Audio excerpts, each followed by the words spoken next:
देखी गई है। भीड़ भाड़ ठीक है वाली शाहिद, जगहों मैं पर आपके पुलिस पास ने जो है लौटूंगी, बड़ी खबर का रुख कर लेते हैं, उसके बाद वापस लौटती हूँ। बड़ी खबर इस वक्त सामने आ रही है, दिल्ली में धमाके के बाद यूपी मुंबई में अलर्ट जारी कर दिया गया है। मुंबई के संवेदनशील इलाके में गश्ती बढ़ा दी गई है। हरियाणा और मध्य प्रदेश में भी हाई अलर्ट जारी किया गया है। यानी कि दिल्ली में जो धमाका हुआ इसके बाद 11 और राज्य हैं जहां पर इस वक्त हाई अलर्ट जारी कर दिया गया है और तमाम तरीके से वहां पर गश्ती बढ़ा दी गई है। और साथ ही साथ देखिए, मुंबई की अगर हम बात करते हैं तो मुंबई के जो संवेदनशील इलाके हैं वहां पर इस वक्त चौकसी जबरदस्त तरीके से देखने को मिल रही है। शाहिद, संवेदनशील इलाकों में गश्ती पुलिस की बढ़ गई है, किस तरीके से तमाम चीजों को वहां पर आगे बढ़ाया जा रहा है, कैसे निगरानी रखी जा रही है, जानकारी पूरी दे। पुनीता, सबसे पहले आपको बता दूं कि मुंबई में जो इलाके संवेदनशील इलाके हैं उनमें सबसे ज्यादा दक्षिण मुंबई पे फोकस किया जाता है। हम्म। दक्षिण मुंबई के खासकर जो है वो इलाके, जिन इलाकों में जो है देखिए मंत्रालय है और दूसरे जो है ऑफिसेज हैं, उन सारे इलाकों में कल ही जो है ये फरमान जारी कर दिया गया है कि जब दिल्ली ब्लास्ट हुआ है तो इसके बाद से उन सारे इलाकों में नाकाबंदी शुरू कर दी गई है। भीड़ भाड़ की अगर हम बात करें तो भीड़ भाड़ वाली जगहों में जैसे नरीमन पॉइंट है, मरीन ड्राइव है, चौपाटी है, गेटवे ऑफ इंडिया है, फिर जुहू है, ये सारी जगहों पर जो है पुलिस ने रात में ही सबको हटाना शुरू कर दिया, क्योंकि हालात नाजुक थे और मुंबई हमेशा से टारगेट पर रहा है। तो इसलिए मुंबई पुलिस कोई ऐसी गलती, कोई खता नहीं करना चाहती, लापरवाही, जिससे आतंकियों को किसी भी तरह से कोई मदद मिले। मुंबई में जैसे ही ये सब जब दिल्ली में हुआ है तो उसके बाद से कई इलाकों में जो है नाकाबंदी करके लोगों की गाड़ियों की तलाशी और लोगों को जो है फौरन अपने अपने घर जाने के लिए कहा गया है, और ये भी कहा गया है कि भीड़ भाड़ ना करें। खासकर जो है marine drive, Nariman point, Juhu या चौपाटी, इन सारी जगह, गेटवे ऑफ इंडिया, इन सारी जगहों पर जो पुलिस है वो एक्स्ट्रा फोर्सेस के साथ तैनात की गई है, और यहाँ पे जो ठीक लोग हैं है। उनको भी यहाँ से जाने के लिए कहा गया, क्योंकि अक्सर के जो है भीड़ भाड़ जब इस तरह के हालात होते हैं तो वो सारी जगह जो संवेदनशील हैं और या वो सारी जगह ठीक है जो शायद, हमेशा से यानी कि टारगेट। संवेदनशील इलाकों में निगरानी वहां पर बढ़ा दी गई है और तमाम ऐसे इलाके इस वक्त जहां पर पुलिस जो है चेकिंग अभियान में भी तेजी लेकर आई है। ठीक है, बने रहिए मनोहर। अब मैं आपके पास आ रही हूं, क्योंकि देखिए अगर हम दिल्ली धमाके की बात करते हैं, इसके कई सवाल है, कई ऐसे सवाल हैं जिसकी गुत्थी कब तक सुलझेगी इसका इंतजार सभी को है। लेकिन जब ब्लास्ट हुआ था उसको लेकर भी ये कहा जा रहा है कि कार में 3 लोग मौजूद थे और धमाके के बाद वो अचानक से गायब हो जाते हैं। तो इसे लेकर क्या अब तक कोई जानकारी सामने आई है कि कौन थे वो, कहां से आए थे, किधर को भागे, क्या अब तक कोई जानकारी? देखिए, जो सोर्सेज के अनुसार से अभी तक जो सीसीटीवी फुटेज सामने आया है जिसमें जी। जो उस गाड़ी को ड्राइव कर रहा था उसका एक पार्ट, राइट हैंड पार्ट जो है सो दिख रहा है। अब आप देखिए, लोकनायक हॉस्पिटल में 8 जो मौत आधिकारिक तौर पर बताई गई है उसमें 7 अननोन है, अभी तक उसकी पहचान नहीं हो पाई है।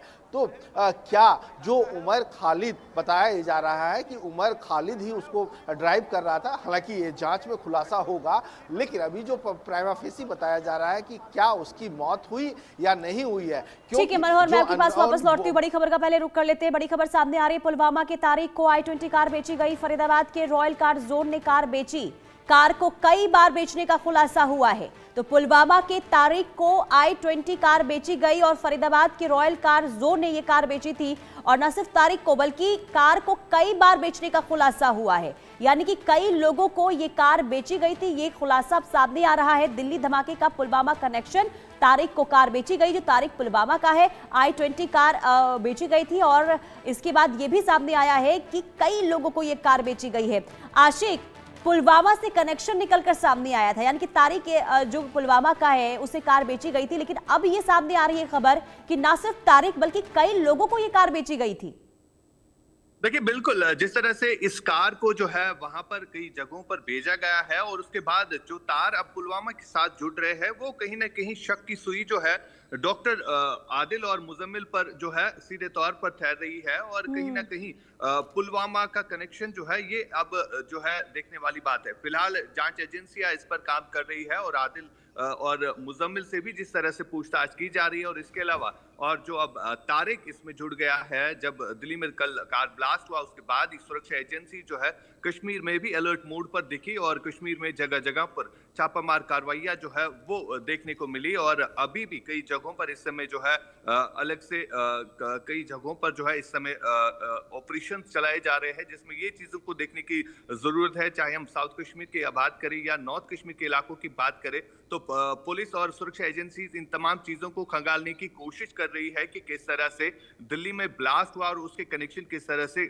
कश्मीर घाटी तक पहुंच चुके हैं। और इसी के चलते फिलहाल अगर हम तारिक की बात करें, आशिक जरा ये समझाइए, जो ये कार आखिरी बार बेची गई थी, यानी कि कार आखिरी बार किसके पास थी? क्योंकि अलग अलग देखिए खबर सामने आ रही है। यानी कि पहले कहा गया कि अंबाला में किसी एक व्यक्ति को बेची गई थी, फिर तारिक का नाम सामने आया। आखिरी बार ये कार थी किसके पास?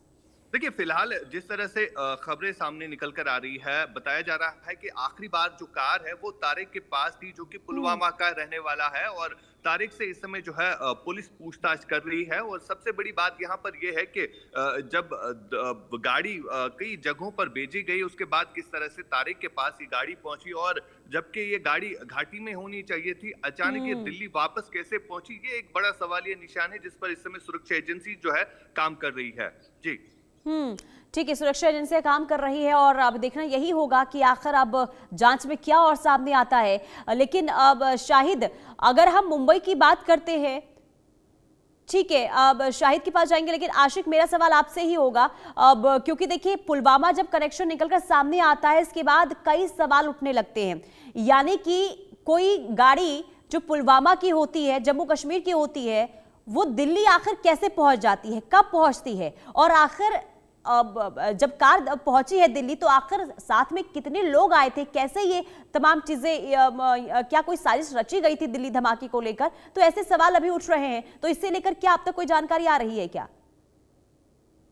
Was there one person in the car? Only one person in the car? Sir, as I told you, the investigation is going on and we cannot conclusively comment upon anything. Once we have the facts, hard facts in hand, then only we'll be able to tell. गाड़ी जो बदरपुर से could you tell us about the nature of the explosive?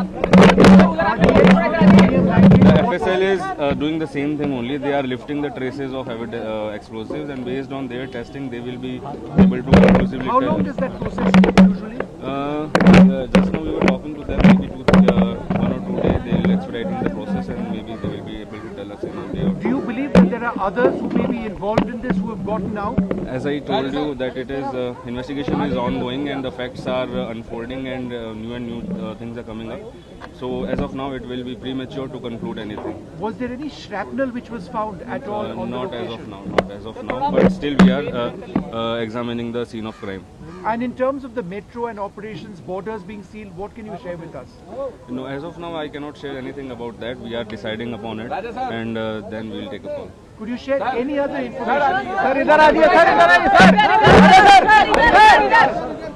aaiye, दो Delhi police के अधिकारी को आप सुन रहे थे, जो ये कहते हुए कि देखिए अभी कुछ भी कहना, यानी कि अभी किसी कंक्लूजन पर पहुंचना बहुत ही मुश्किल है, कुछ कहा नहीं जा सकता अभी, क्योंकि जांच अभी चल रही है और ऐसे में कोई स्टेटमेंट नहीं दिया जा सकता। तो कुल मिलाकर देखिए अभी जांच जारी है और जांच पर ही तमाम चीजें जो है वो अटकी हुई है। जांच जब पूरी हो जाएगी, जब रिपोर्ट तैयार होगी, इसके बाद देखना यह होगा कि आखिर सामने क्या आता है, क्योंकि अब कड़ी दर कड़ी जिस तरीके से जुड़ रही है, यानी कि दिल्ली का ये धमाका अब जम्मू कश्मीर तक कनेक्शन निकलकर सामने आ रहा है, फरीदाबाद से कनेक्शन निकलकर सामने आ रहा है। और ऐसे में देखना यही होगा कि आखिर पुलिस जब जांच करती है तो सामने आता क्या है। हमारे साथ दो और संवाददाता जुड़ चुके हैं, देवेंद्र कौशिक फरीदाबाद से जुड़ चुके हैं और साथ ही साथ गुजरात से भी हमारे साथ हमारे संवाददाता जतिन रावल जुड़े हुए हैं। सबसे पहले देवेंद्र, मैं आपके पास आऊंगी क्योंकि दिल्ली धमाके का कनेक्शन फरीदाबाद से भी सामने आया, यानी कि जो कार i20 जिसमें ब्लास्ट हुआ है वो पहले खबर सामने आई कि फरीदाबाद से ही वो कार बेची गई थी, तो इसे लेकर क्या है आपके पास जानकारी? बिल्कुल, देखिए जिस तरह से ये दिल्ली में ब्लास्ट हुआ है उसके बाद में तमाम जो सुरक्षा एजेंसी हैं वो अपनी अपनी जांच में जुटी हुई हैं। हालांकि अभी अधिकारियों की तरफ से जो आधिकारिक बयान आएगा उसके बाद में देखना होगा कि किस तरह से ये जो सारा ब्लास्ट हुआ, इसके पीछे जो कनेक्शन सामने आ रहे हैं, चाहे जम्मू कश्मीर की बात करें चाहे फरीदाबाद की बात करें, तो ये अभी अधिकारियों की तरफ से जब आधिकारिक तौर पर सामने आएगी तब पता चलेगा। लेकिन निश्चित तौर से जिस तरह से फरीदाबाद में पिछले 15 दिन से जो एजेंसी है उनकी तरफ से जो कार्रवाई की जा रही थी, डॉक्टर मुजम्मिल की बात करें, चाहे उसकी एक सहयोगी जो डॉक्टर है उसकी बात करें, एक और सहयोगी जो सहारनपुर से गिरफ्तार किया गया था, तो ऐसे में हो सकता है क्योंकि जांच इस पर भी आगे की जा रही है कि फरीदाबाद से कितना इस बात को लेकर कनेक्शन है कि जो आतंकवादी फरीदाबाद से पकड़े गए हैं उनका इस ब्लास्ट से कितना कनेक्शन है, और क्या इस जो यहाँ से अमोनियम नाइट्रेट पकड़ी गई थी वो क्या यहाँ दिल्ली में प्रयोग की जानी थी। तो ये तमाम ऐसे पहलू हैं जिस पर जांच एजेंसी काम कर रही है। लेकिन फरीदाबाद से चूंकि लगातार पिछले 15 दिन से फरीदाबाद पुलिस और जम्मू कश्मीर पुलिस दोनों ज्वाइंट ऑपरेशन कर रही थी, और ये ऑपरेशन अभी भी चूंकि जारी है। पुलिस की तरफ से ये बयान दिया गया है कि सुरक्षा कारणों से, देश की सुरक्षा के कारणों के चलते बहुत ज्यादा नहीं बताया जा सकता, लेकिन अभी ऑपरेशन लगातार जारी है। चूंकि कल की भी अगर बात करें तो 2900 किलो अमोनियम नाइट्रेट फरीदाबाद से पकड़ा जाना अपने आप में चौंकाने वाली बात है। क्योंकि एक जो अल्फला यूनिवर्सिटी है वहां 2 साल से वो डॉक्टर मुजम्मिल काम कर रहा था, और ऐसे में इसके पीछे आतंकी साजिश भी रच रहा था। एक तरफ जहां वो हॉस्पिटल में काम कर रहा था, तो वहीं आतंकी साजिश को रचने के लिए इस तरह से अमोनियम नाइट्रेट को यहां लाया गया था। अब ये भी पुलिस को बताना होगा कि जो अमोनियम नाइट्रेट लाया गया था क्या दिल्ली को दहलाने के लिए ये यहाँ रखी गई थी या कोई और बड़ी साजिश को अंजाम देना था। तो ये तमाम ऐसी जांच के पहलू हैं जो अभी पुलिस उस पर जुटी हुई है। चूंकि लगातार कोशिश कई जगह छापेमारी फरीदाबाद में कल भी हम देख रहे थे, और आज भी इसी में क्राइम ब्रांच की जो टीम है वो लगातार कोशिश कर रही है। फतेहपुर तगा गांव, वो जहां एक खेतों के किनारे पर मकान बना हुआ था, वहां से 2550